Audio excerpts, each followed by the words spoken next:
My name is Minister Alicia D. Aka, and I am a spiritual abuse survivor. Today, I am going to read to you an inspirational reading, one of my writings that I wrote back in 1997. It is copyrighted, but before I proceed to read it, I'm going to give you the backdrop, as to what inspired me to write it.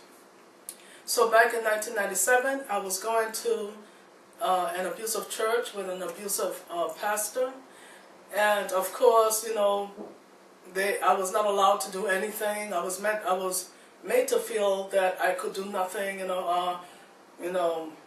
That God didn't give me anything. Gives talents. So I felt I wasn't feeling good within myself. I wasn't feeling good because I felt like I couldn't do anything. But that didn't stop God from depositing something in me. Whatever it was, He kept depositing into me. And as you know, if you put an empty pitcher under a running faucet, and the faucet could just be dripping, sooner or later that pitcher is going to get filled up, and it's not going to get filled up right away, but sooner or later. And not only is it going to get filled up, but it's going to be overfilled to the point of running over. So God kept depositing into me, my spirit. And so one day I got to the point where I was overfilled. I was too filled up, and it felt uncomfortable because I felt like I was going to burst. And it was like, oh my God, I don't know I got to do something to release this. I've got to do something. I didn't know what it was, but the thought came to me, hey, why don't I go out and get a bullhorn and get up and take a few of my writings and get out on the street, and then I can, I can read it, and that would be a great way to release, and a way of bringing also allowing it to be a blessing to, people that are walking by. So because I didn't have a bullhorn, I went to the store, and I found a bullhorn on sale, and I bought it, and I came home, and I picked out a few of my writings, and I grabbed, I don't know if it was one child or two child or whatever, but I grabbed somebody, and I said, we're going to go outside and on the street, and I'm going to take my writings and I'm going to read it. And I told them, as I'm reading it, I want you to pass out these tracts to whoever is walking by, and just, hand it to them. So that's what I did. I went outside with my bullhorn on the street, on the main street, right close to my street. And my kid was right there with me with the tracts, and I had the bullhorn with me. And I proceeded to stand up there and read my writings. And the people that were passing by, it seems to me that they enjoyed it because they stopped and they listened, and they were also being blessed by it. They received the tracts, and I was out there for a whole hour. And after that, I felt good. Now because of that release, I felt good, because when God deposits something inside of you, and keep depositing, it's not for you to just hold on to it, because you have to release it in order for you to even feel, blessed by it, or you got to release it so that it can be a blessing to other people. So I now know how Jeremiah felt in God's word, and in Jeremiah chapter 20, verse 9, Jeremiah had said, he says, I will not make mention of him nor speak anymore in his name. But his word was in mine heart as a burning fire shut up in my bones, and I was weary with forbearing, and I could not stay. And that is exactly how I felt with what God was depositing inside of me.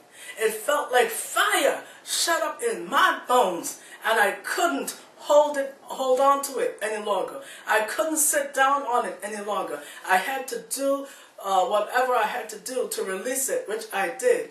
And I thank God for that, because it was a blessing, not only to me, but it was a blessing to others. That was a period of time in which I wrote this piece of inspirational writing right here. The name of this inspirational piece is called Why, O Lord? Written by me, Alicia D. Aka, copyrighted in 1997. Heavenly Father, God, you know and see my dilemma. You'll know how much this heart has a desire to work for you. You'll know how much this heart aches with pain as a woman in labor to deliver her unborn child. That is just how much this heart is aching to deliver the gifts and talents which you have bestowed upon your vessel. As a woman in labor feels when that heart within, this being, tries with all its might to push from that urge within, it feels as though you're saying, no, not yet, my child, wait. And the response is, but oh Lord, I am waiting and have been for a long time. But you still reply, no, not yet, my child, wait. And the response is, but oh Lord, how much longer is the wait? Till this being is old and gray? Now I know, you know, Lord, that the spirit and soul will never get old. But the shell that holds the soul and spirit has but a very short time. Its young and youthful days are almost gone. It is constantly slipping away, slipping, going, fading, leaving, until one day youth has completely withdrawn itself from this deteriorating shell and will be completely gone one day. That is the dilemma, O Lord, as I know, you know. This poor heart's desire is to work for you to the gifts and talents which you have bestowed upon your chosen. The question, Lord, is how long? How long must one suffer and wait for that gift that is within to be delivered? O Lord, how long?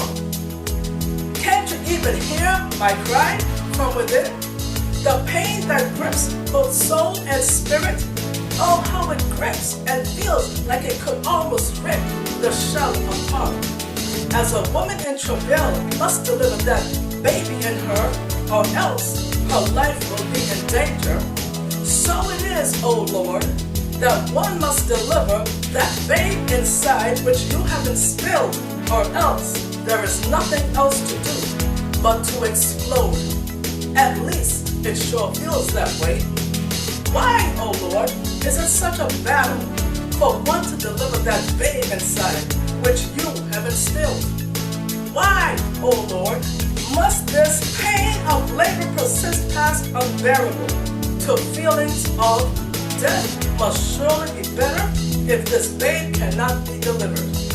Don't mean to rush you, Lord, but that babe within, those gifts, those talents are just screaming to get out and to be born. But the dilemma, again, O Lord, is that it is not happening. One must wonder and question, was it really meant to be born or stillborn? Why, O Lord, must those precious gifts which you have bestowed within die, and with it the shell that holds them? At least it sure feels that way. Again, the understanding is not there. Will you please help, or at least give a little more grace to wait yet a little longer? Why, O Lord, must one's heart desire to work for you find it so difficult and almost impossible to do so? Yes, Lord, I said the I word, impossible. It sure seems impossible to me, but I remember that what is impossible for me is possible for you. For I believe what you say, that all things are possible with you. Oh God, please do the impossible and help me deliver this babe inside. As a woman in travail feels elated with joy and ecstasy when finally she has delivered that beautiful being that was within her, so also one will feel when finally that day shall come when that being, when that beautiful thing that is within and so urgently needed to be delivered, be born. Well, oh Lord, right now it just seems impossible. And no, I still don't understand. But because one's faith and belief must be strong in you, for there is no other way, the decision that is made is, yes, Lord, I will wait. I will wait on you and listen very closely to hear those beautiful words. Push, for the time is at hand. And, oh Lord, you don't have to bother to spank this baby because this baby is already crying and will be born crying. A crying baby that is just born is the most beautiful sound in the ears of the mother and her doctor. Oh, Heavenly Father, God, Daddy, you know you are my physician, my personal doctor. So I believe that the cry you will hear and the tears you will see will be to you the most beautiful sight to your eyes and sound to your ears. So yes, Lord, I will continue to patiently wait, waiting to hear the most beautiful words in my ears. Push, my child, it is time. Thus ends the end of this inspirational reading.